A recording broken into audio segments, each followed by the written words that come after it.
ይህ አዋዜ ልዩ ታሪክ ነው። ሰው ገድዬ አውቃለሁ አላት። ታግባው ወይስ ታጋልጠው? ወደ ፊልም የተቀየረ እውነተኛ ታሪክ ነው። ያፈቀርሽው ሰው ከዚህ በፊት ሰው የገደለ ቢሆን ምን ታደርጋለሽ? ነፍሰ ገዳይ ማግባት ይኖርብሽ ይሆንቱ? እስቲ መላምቱ። የፊልም አምራቹ ኔትፍሊክስ የእውነተኛ ወንጀል ዘጋቢ ፊልሙ ለስክሪን አብቅቶታል። ከዛሬ 8 ዓመት በፊት ነበረ ጊዜው። ጠጥቶ ይነዳ የነበረው እንግሊዛዊው አሌክዛንደር ማኬለር፣ ብዙዎች ሳንዲ ብለው ይጠሩታል፣ ስኮትላንድ አርጅልና ቡቴ ጅባትና ሜጫ እንደማለት ነው ውስጥ ሰው ገጭቶ ገደለ። ሟች ብስክሌተኛ ነበረ። ገጪ ማከላፍ መንታ ወንድሙ አብሮት ነበር። ሮበርት ይባላል። ለሁለት ተባብረው ብስክሌተኛውን ከወደቀበት አንስተው አጠገብ በሚገኘው ስፍራ ቀበሩት። የቀበሩበት ቦታ አውች ስቴት ይባላል። እፎይም አሉ። ምክንያቱም የሞተ አይመሰክርምና። ብስክሌተኛው ፓርሰን ሕይወቱ እንዲሆነ እንዲህ አበቃ። በምስጢር ተውጦና በምስጥ እየተበላ 3 ዓመት ከረመ። ሙይርሄድ ማለፊያ ቆንጆ ናት። የገነባችው ፍቅር ፈርሷል። አፍቃሪዋ ተለይቷታል። ሕይወትን ለብቻ መግፋት ያንገሸግሻል። ውሃ አጣጭን ፍለጋ ቲንደር ውስጥ ገባች። ቲንደር ተፈላላጊዎችን፣ ፍቅር የተራቡትን የሚያገናኝ አቃጣሪ መተግ ነው። ማለቴ መተግበሪያ። በእነሱ 2020 መጻው ቲንደር የቀዘቀዘው ልቧን እንደ ረመጥ ላቃጠለ ፍቅር ዳረጋት። ሰው አገናኛት። አብረው የቆሙበት፣ አብረው የበሉት፣ አብረው የሄዱበት፣ አብረው የተከዙበት፣ ከከናፍራቸው የተካፈሉት ትንፋሽ በጥቂት ሳምንት ውስጥ ማንም እንዳይወስድብኝ እንዳልነጠቅ የሚል ስሜት ስለከተታቸው ለቀለበት አበቃቸው። ለካስ ከፍቅርም ፍቅር ይበልጣል። ኃይለኛው ነበረ ያሁኑ፣ ከበፊቱም የባሰ። ይህም እንዳለፈው ሁሉ ወረቱ ያልቅ ይሆን? እንለያይ ይሆን? ሙሬድን አሳሰባት። ለአምላኳ እስኪ አንተ ታውቃለህ፣ አደራህን ብቻ አለች። ፍቅረኛዋ ማከላፍ ነው ብስክሌተኛውን ገጭቶ የገደለውና በሚስጥር ከመንታ ወንድሙ ጋር የቀበረው። የፍቅር እርግቦቹ በቀለበት ታሰሩ። ሙይርሄድ ዳግም ወዶ ማጣት አትፈልግም። ትንሽ እንደሰነባበቱ ካለፈው ሕይወቷ ተሞክሮ ተነስታ አብሮነታችንን ወደፊት ሊነካ የሚችል ነገር ካለ ከወዲሁ ንገረኝ አለችው። የሰጣትን ምላሾች በጆሮዋ ሳይሆን ከከንፈሩ ላይ በከንፈሩ ለመቀበል የታችኛው ከንፈሯን አሞጥሙጣ። ማኬለፍ ሊዋሻትም ሊያጥራትም ጨርሶ እቅዶ አልነበረም። ከጥቂት ዓመታት በፊት ከመንታ ወንድሜ ጋር ሆነን ሆቴል ቆይተን ወደ ቤት እየነዳሁ ሳለ አንድ ብስክሌተኛን ገጨሁ። የሕክምና እርዳታ እንዲያገኝ አላደረግኩም አላት። በኋላ እንደተብራራው ተገጪው ፓርሰን የደረሰበት ጉዳት ከባድ ከመሆኑ የተነሳ አጣዳፊ እርዳታ ባላገኘበት ሁኔታ ከ20 ወይም ከ30 ደቂቃ በላይ በሕይወት እንዲቆይ የማይፈቅድለት ነበረ አደጋው። ይሁንና ግን ፓርሰን እንደተገጨ ወዲያው አልሞተም። ለእነዚህ ደቂቃዎች ያህል አቃስቷል። መንትያዎቹ ከቦታው ጥለውት ተሰወሩና በሌላ መኪና ተመልሰው በመምጣት አቅራቢያው በሚገኘው አውትስቴት ላይ ቀበሩት። የመሬት ስም ነው። ሙይርሄድ ያሞጠሞጠ ከንፈሯ እርጥበቱን አጣ። ልቧ ግራና ቀኝ ተስቦ ሊቀደድ ደረሰ። ምን ታድርግ? ለማን ትታመን? የልቡን ጓዳ ከፍቶ ለሰጣት ፍቅረኛዋ ለታማኝነቷ ትታመን ወይስ ለሞራልና ለትክክለኛነት? ነፍሷ ተጨነቀች። ለማንም አያድርስ። ሚስጥሩን የነገራት ለእሷ ፍቅር ካለው ጥልቀት የተነሳ ነው።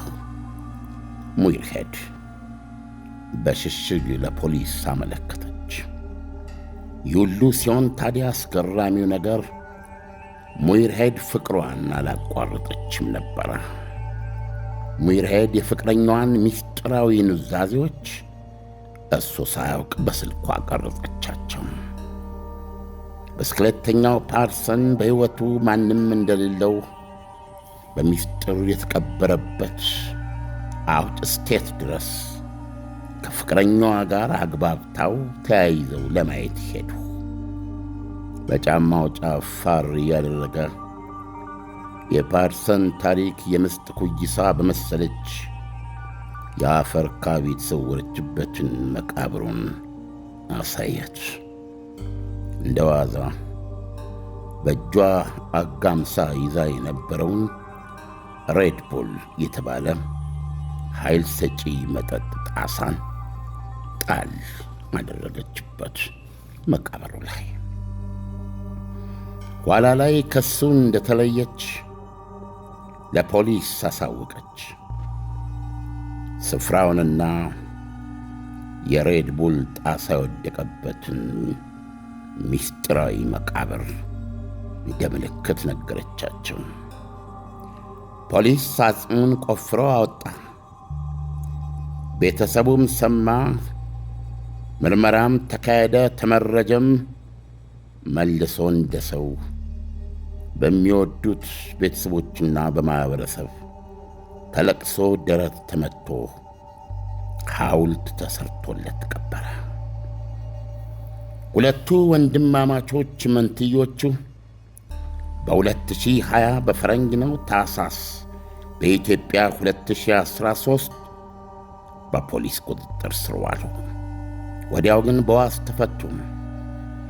በዓመቱ 2021 ዲሴምበር፣ በኢትዮጵያ 2014 ታኅሳስ ክስ ተመሠረተባቸው።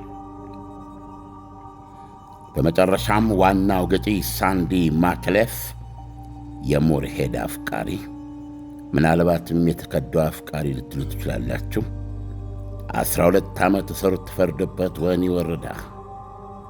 ወንድሙም በተባባሪነት 5 ዓመት ከ5 ወር ተፈርዶበት ተከትሎት ወህኒ ወረደ። ደብዛው የጠፋው ብስክሌተኛ ፓርሰን ዕጣ ፈንታ በሙይርሄድ ሐቀኛነትና ፍሬሃ እግዚአብሔር አደባባይ ወጥቶ ወንጀለኞቹ ተቀጡ፣ ፍትሕም ተበየነ። ጀስቲስ ኢዝ ሰርቭድ። ሙይርሄድ ሦስተኛ ፍቅር መሞከር የለባትምን? ይገባታል ሳትሉምን?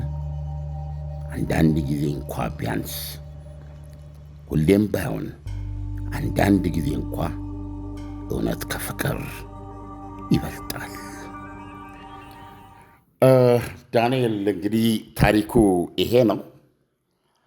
ይሄ ታሪክ በፊልም ተሰርቶ ቀርቧል። አሁን በታሪክ ውስጥ የሚገርም ነገር ይች ልጅ በዚህ መንገድ ለፖሊስ ስታመለክት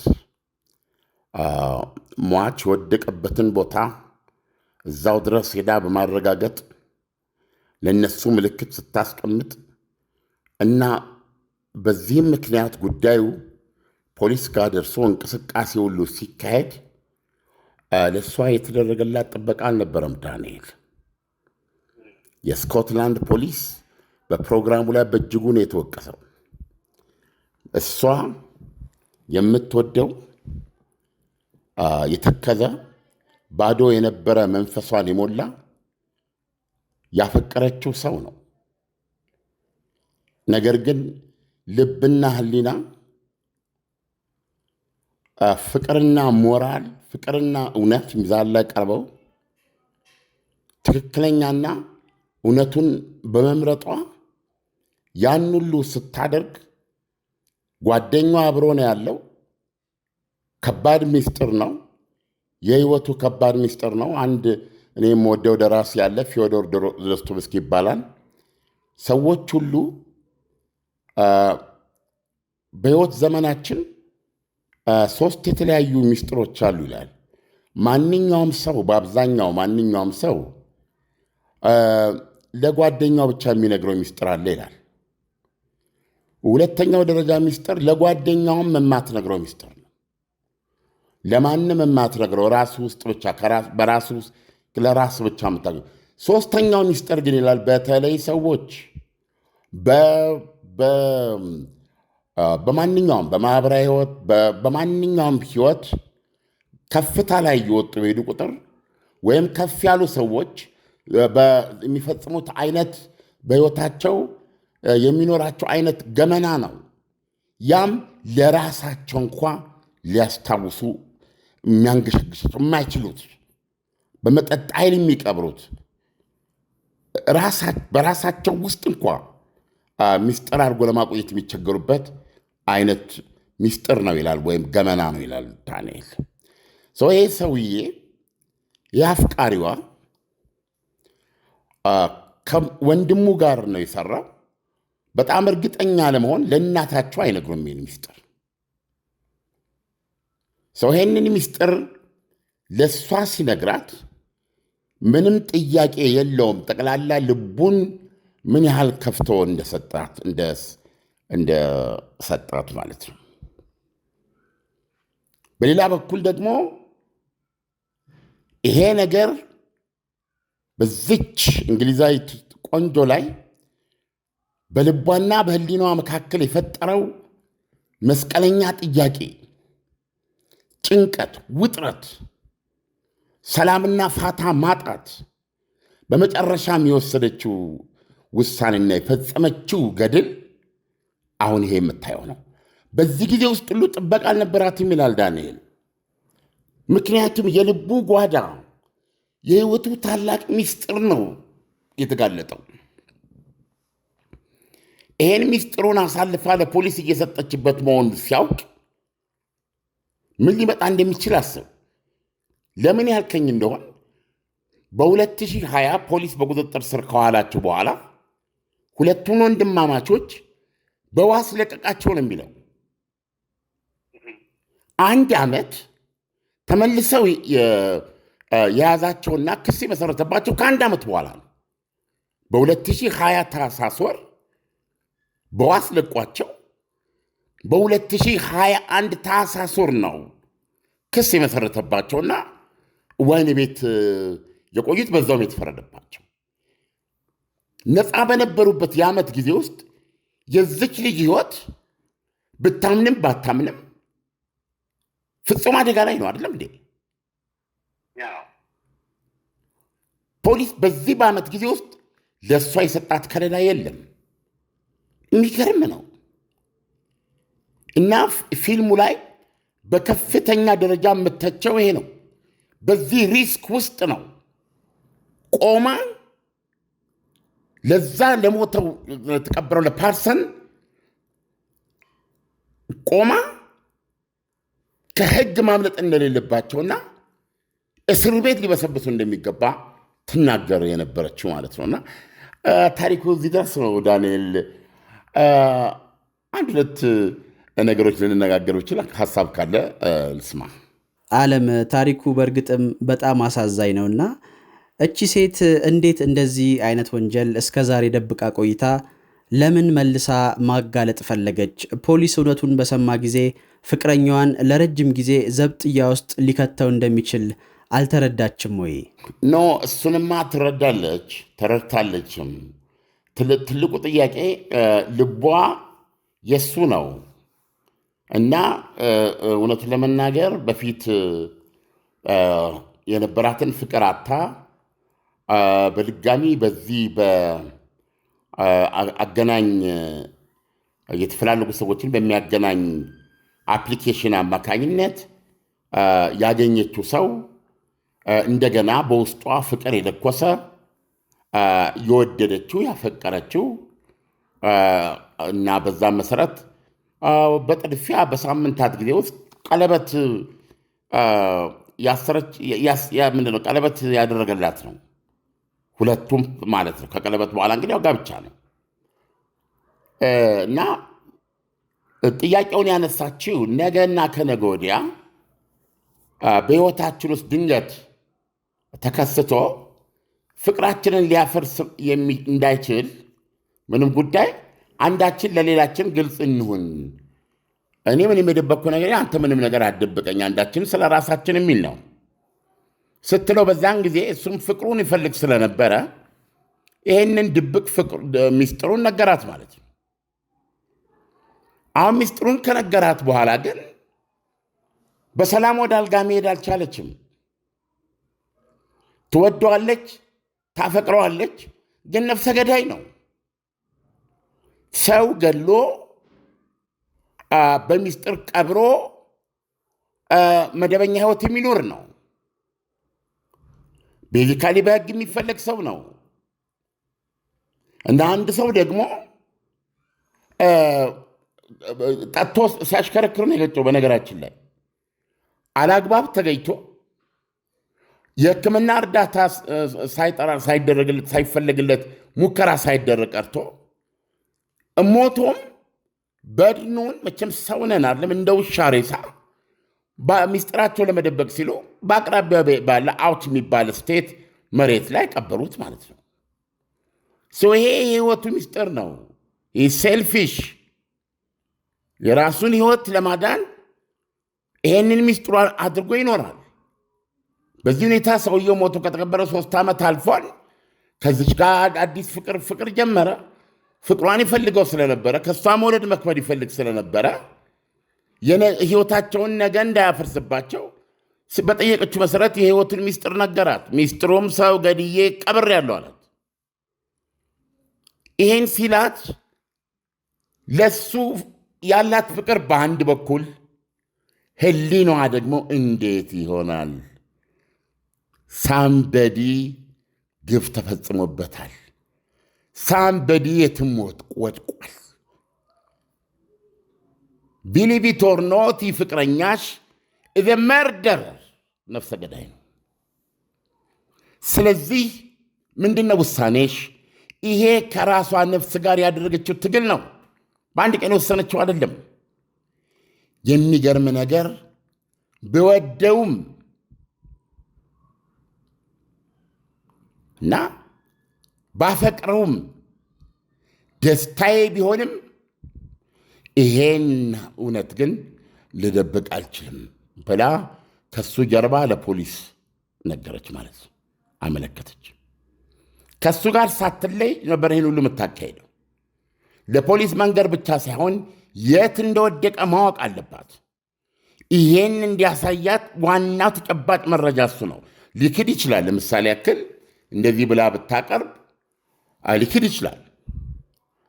ስለዚህ አሁን በተጨባጭ ግድያ መፈጸሙን፣ ግድያ የተፈጸመበት ሰው መኖሩን፣ ወንጀሉን በትክክል ለፖሊስ በተጨባጭ ማስረጃ ሊያረጋግጥ የሚችልና ዳኞች ፊት ፍትህ ፊት ሲቀርብ ሊያስበይን የሚችለው የሰውየው አጽም ነው፣ የወደቀበት ቦታ ነው። ግድያ ካለ ሟች መኖር አለበት።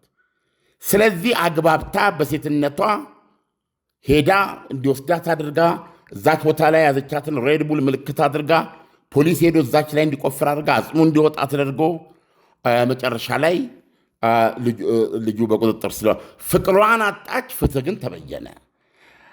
ይህንን ያደረገችው እና ጥያቄው ለአድማጮችም እናንተ ብትሆኑስ ምን ታደርጉ ነበር ነው። በተለይ ሴቶች ቢሳተፉ ደስ ይለኛል። ዓለም ሰዎች መቼም ለፍቅር ያላቸው ትርጓሜ በተለያየ መልኩ ይገልጹታልና የዚችን ልጅ ውሳኔ አንተ እንዴት ታየዋለህ በግል? ሌሎች ሰዎች ቢሆኑ ኖሮ የዚችን ልጅ ውሳኔ ሊወስኑ ይችሉ ይሆን? ዓለም ከባድ ጥያቄ ነው ዳንኤል። እኔ እንደው የሚሰማኝ ትክክል እንዳደረገች ነው ዳንኤል። ምክንያቱም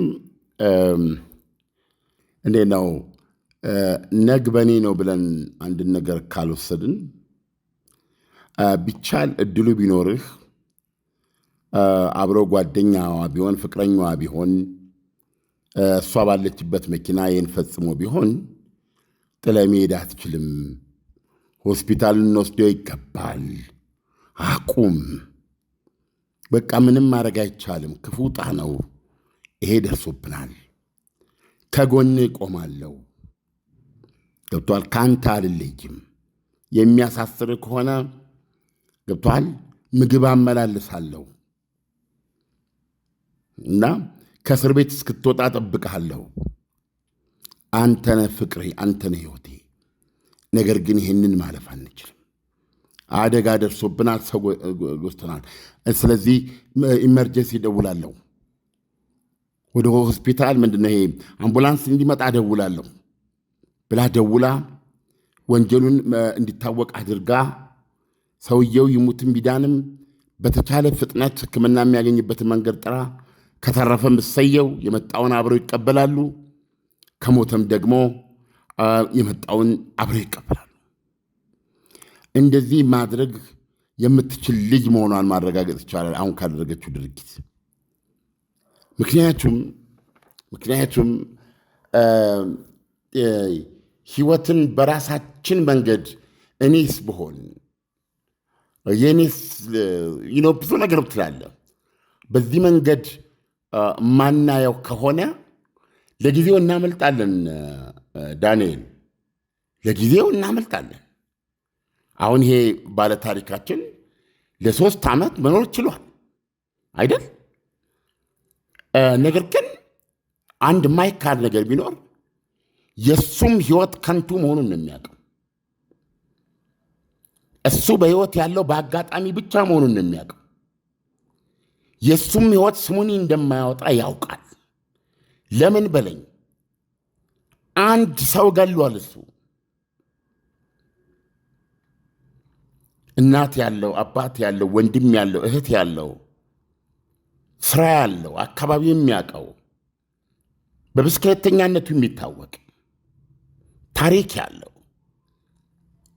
ልክ እንደሱ ከእግዚአብሔር የተሰጠ ህይወት የነበረው ሰው ነው እንዲያደርገው እሱ። ስለዚህ አሁን ያ ሰው ከቶ ከሰው እንዳልወጣም ባልጠበቀበት ቦታ ምን እንደሆነ ባላወቀበት ሁኔታ እሱን ፈጽመው ከተጠያቂነት እነሱን ወህኒ ቤት ሊያስገባ የሚችል አደጋ ምንድን ነው የሚባለው ችግር ብቻ አድርገው በማየት ሌላውን ነገር ኢግኖር አድርገው እንደሚገፈፍ በግ እጅና እግሩን ለሁለት እንደዚህ ይዘው ብዙም ሊቆፍሩት ያልቻሉትን ቦታ ማስ አድርገው ጥለው ያገኙትን ነገር ጭነውበት ነው ሄዱት። እንደ ሰው አላዩትም። አንዳንዴ ድመት እንኳ ስትገድል ጸጽታል በመኪና። ከዛ በታች ነው ያዩት። አሁን መኖሩን አይደለም መመልከት ያለብን። እሱ ምናልባት እኔ እጠነቀቃለሁ እኔ ላይ ደርስም ብሎ ሊል ይችላል። ነገር ግን ዘትሩዝ ያንን ህይወት በዛ የጣሉበት ምንም ነገር እንዳልሆነ አድርገው የጣሉበት ሁኔታ እሱም ስለ ራሱ ህይወት ምንም መሆኑን የሚረዳው በአጋጣሚ ብቻ የሚኖር መሆኑ ነው። ማንም ምንም ሊያደርገው እንደሚችል ነው የሚያውቀው። ልክ የቃየል ታሪክ ነው እኮ አይደለም እንዴ? ተቅበዝባዥ ትሆናለህ ነው የተባለው። አየህ፣ አብሮ ሊጠጣ ሊበላ ይችላል። ይኸው ሊያፈቅር ሁሉ ሙከራ አድርጓል። ነገር ግን አት ዘ ባክ ኦፍ ሂዝ ማይንድ ጭንቅላት ውስጥ ሂዝ ነቲንግ ይገዳይ ነው እሱ። ስለዚህ የእሱ ህይወት ራሱ ስሙን ያወጣል። ለምን? በተጨባጭ ህይወት ምን ያህል ርካሽና ዚግባ የማይባል መሆኑን በራሱ ድርጊት አይቷል። አየህ። ስለዚህ ምናልባትም እስር ቤት ከገባ በኋላ ሊቀለው ይችላል፣ የተሻለ ሊሆነው ይችላል። እና ልጅቷ ያደረገችው ነገር ለእኔ ቢያመም ትክክለኛ ነው ብዬ ነው የማስበው። ሁሉም ነገር አይነገርም። ስለ ጓደኛ ስለ ፍቅር ስትባል የምትሸከመው የምትጋራው ነገር ሊኖር ይችላል። ግን እዚህ ጋር ህይወት አልፏል። ሳምበዲ ይሙት ማን እንደገድለው ሳይታወቅ ተጥሏል እንደ ቆሻሻ። ሰው ኢሚዲየትሊ ይህን ሚስጥር ካወቀችበት ጊዜ ጀምሮ እሷ ራሱን ሆናለች። እሷ ከእሱ አትለይም።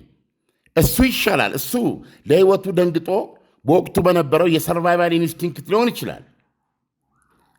እሷ ግን ኮንሽየስሊ ነው ይሄን ነገር ችላ ብላና ረስታ ከእሱ ጋር ልትኖር የምትችለው። የእሷ ይከብዳል፣ በሰውም በእግዚአብሔርም ይሄን ሚስጥር ብትጠብቅ ኖሮ ማለት ነው። እና በእኔ አመለካከት ትክክለኛ ነገር ነው ያደረገችው። አዎ እውነት አይጣፍጥም።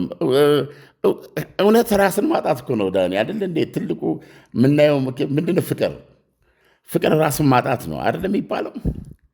አይደለም? ፍቅር ማለት ራስን መካድ ነው። እና ልጅቷ ራስን መካድ ነው ያደረገችው። ፍቅርንና ደስታዋን ነው ያጣችው። ነገር ግን ያገኘችው ነገር እውነት ነው፣ ህይወት ነው ያገኘችው። በእውነት ታላቅ ልጅ ናት። ዓለም ለምሳሌ ይህ ሰው ተፈርዶበት ከዛ እስሩንም ጨርሶ ወጣ እንበልና ከዛ በኋላ ለዚች ልጅ ያለው አመለካከት ምን ሊሆን ይችላል የሚለውን ብትነግረን። እግዚአብሔር ይወቀው። ሌላ ምን ማለት ይቻላል? በሱ ጭንቅላት ውስጥ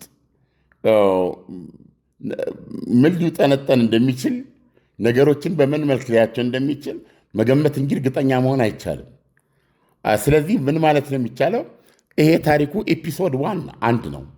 ኤፒሶድ ተከታይ 2ኛ ክፍል የሚቀጥል የሚሆነው።